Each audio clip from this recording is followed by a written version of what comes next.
Well, hello there, criminals from the deep. How are you doing today? Hopefully you're doing absolutely peachy keen, fantastic, wonderful. So today we end our Bretonia playthrough, and you're probably just sitting there thinking, but Kat, how do you end it so soon? You've only done a few episodes. Well, so something happened. I played way longer than I normally would to record one of these videos. Normally, I'd play like just a couple of hours. In this case, I ended up playing closer to like 6 hours. I was just really on a roll and having a good time. Or I was having a good time right until something happened. And let me tell you, this just kind of made it less fun for me. Uh, Basically, what happened was I got all the way over there to Nagaroth. I was beating Morathi, and then suddenly the end game scenario triggered. And I didn't know that that would happen. I'm like, oh, okay, what is this end game scenario? And it was the Wild Hunt. And I'm like, oh, okay, so something's going on with the Wood Elves. And the next thing I knew, every Wood Elf that I had seen on the map suddenly wanted me dead. And I gotta say, that felt pretty crappy. Not just because it's like, oh man, now I have to go rearrange my defenses and all that stuff. More because I had spent all this time cultivating a cool friendship with a bunch of wood elves. And then I got away over there to the other side of the world, and there were new wood elves that wanted to be my friends. And I was like, wow, I have so many friends. And I was really enjoying that aspect of it. You see, I really like Bretonia for the aspect of all the diplomacy I've been able to get away with and all that cool stuff. So, and suddenly it was like, oh, yeah, you no longer get to have any of those friends and all those friends and all those people that you were just a second ago, like literally hundreds in friendship with. Now they're all against you. And I have to admit that just felt pretty crappy. That kind of felt like a lot of my decisions just didn't matter. Like the decision to try and befriend these people and try to be as noble as I possibly could and do all this stuff suddenly felt like it really didn't matter that much because, well, I lost all my, well, not all my friends, obviously, but a bunch of my friends. And it's like, oh. Then I suddenly had to play whack-a-mole where there was just a bunch of armies that weren't there previously. And I went back in the saves and I looked. They definitely gave them some more armies. I'm almost certain, unless for some reason I couldn't see some of the armies of the Wood Elves previously. Don't know. Anyway, but suddenly there was a bunch of armies on my borders, and I had to go deal with those. And then there was also a new threat in the Western Hemisphere, being the Twilight Sisters and all of their crazy shenanigans. And I was like, oh, well, that's lame.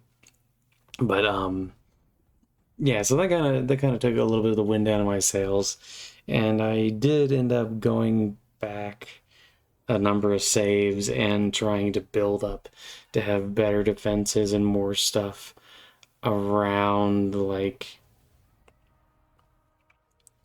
the various different wood elven placements,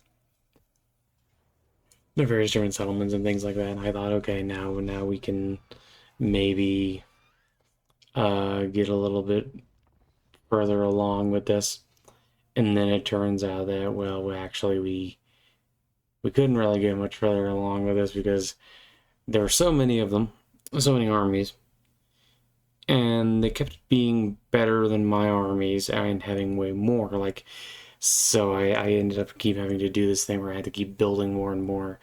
So I ended up going back a while, destroyed a bunch of the wood elves over where I was, which kind of sucked because I was like, oh man, these people are all my friends, and now I'm like, I know I feel like I'm betraying them. So that didn't feel great. But I ended up beating them, and it was like, okay. Which apparently didn't matter because then they just spawned a bunch of dudes where stuff had been previously destroyed anyway. I don't know if it was supposed to do that, but it did, and that was like, oh, well, that blows. And, I managed to get I think like four armies over in the western area, and it took like me having four armies all going up at the Sisters of Twilight at once to actually be able to beat them. And then I beat them, and then I just real see because I had misread my impression was if I had taken 4 of these cities and beaten some of the factions, everything would be fine. No, you have to beat all of the factions. And then it was like a whole thing where, okay, now I have to go over to the war groves and beat them up. And it was like, well, I don't know, man. It just left me feeling kind of not great.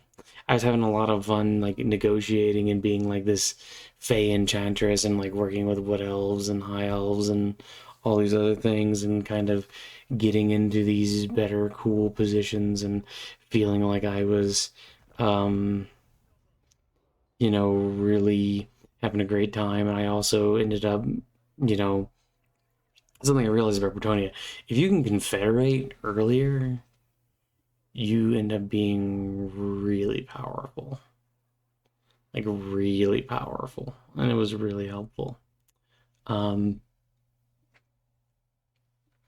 so all those things mixed together kind of left me feeling less enthused about the whole thing. I will definitely say though, there were some parts where I was really having fun. And that's not to say that the Bretonia campaign is bad. I don't think it's bad.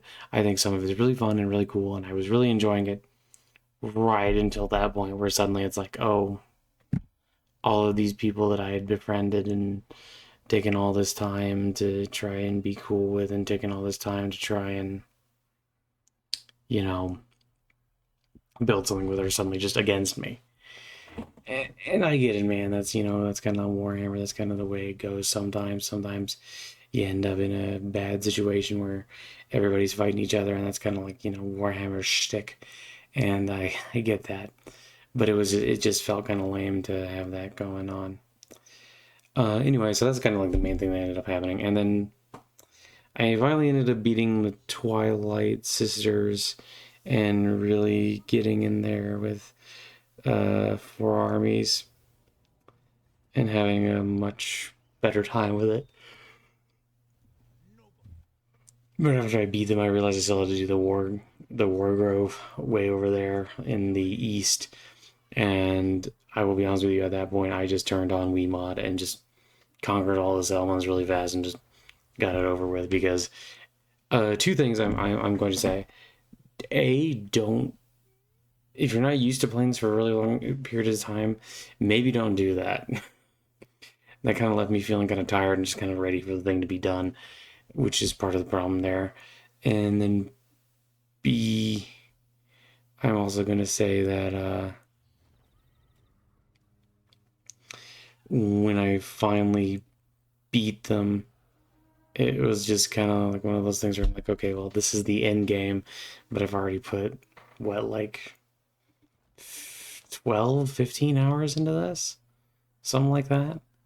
And it was just getting to a point where it's like, okay, I just needed to get this done. But we're not going to end on negatives. But anyway, yeah, that's what ended up happening at the end. I turned on Wiimod and just rushed through the end, and I was like, okay, I I don't know if the Plutonian campaign is always like this, where suddenly everyone just becomes your enemy. But yeah, it really took the wind out of my sails. Um, Positives though, I really like the Griffins and the Hippogriffs. I really like the pretty colors. I liked a lot of the units. It definitely showed me that I have a lot of campaign learning, I guess is how I'm going to phrase it, to do, and commanding learning how to do. I've done pretty okay with orcs and with the Empire in the past, but I don't know if it's because this army had so much more cavalry, and maybe simply that they had a lot more cavalry in this army. But it felt very different, and it felt like uh, I was having a much harder time on the battlefield. I also learned a couple of things. I learned a couple of things that I think are pretty useful, and I learned how to better use cavalry. Although, once again, to be honest with you, I almost never really use cavalry in my main armies. I have this tendency to kind of turtle up and have people come to me rather than going to them. So I tend to play, at least in this game, I tend to play less aggressively, and I tend to force people to come to me, which I have found generally works in my favor pretty well.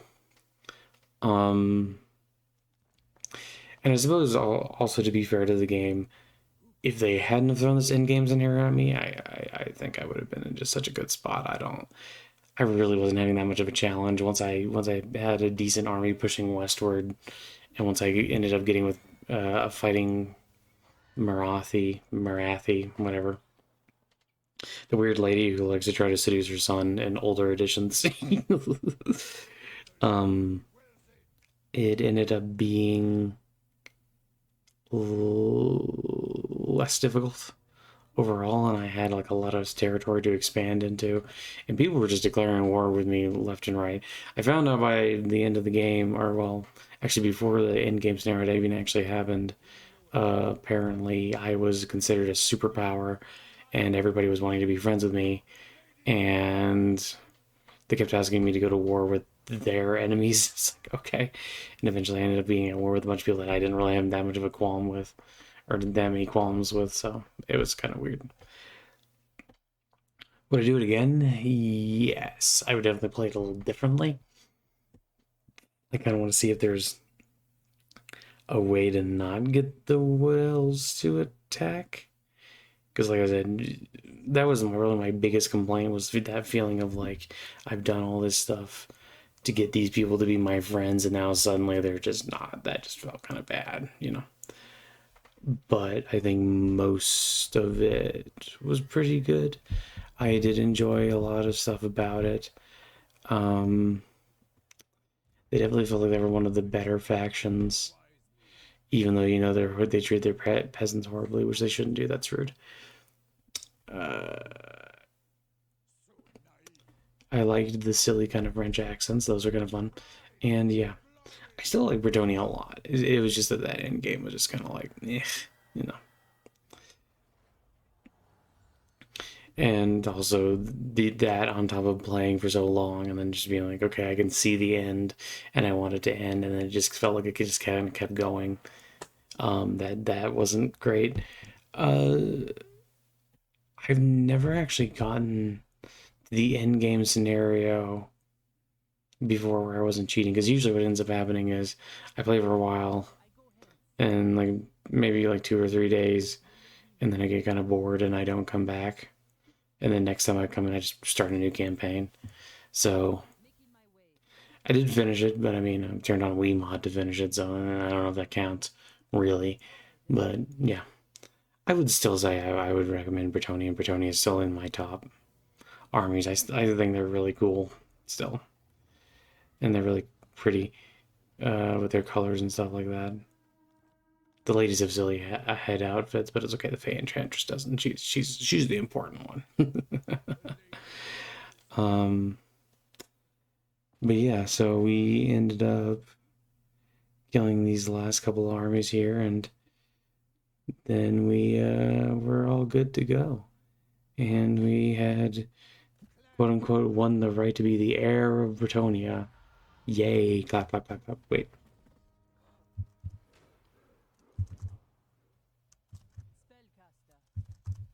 It does not want to clap for some reason. That's weird. There we go. Clap. Yay, clapping. Man, silly, silly. But yeah, I still had fun. I think I'm looking forward to trying another new faction and trying to play them a little bit longer and see where we go with it.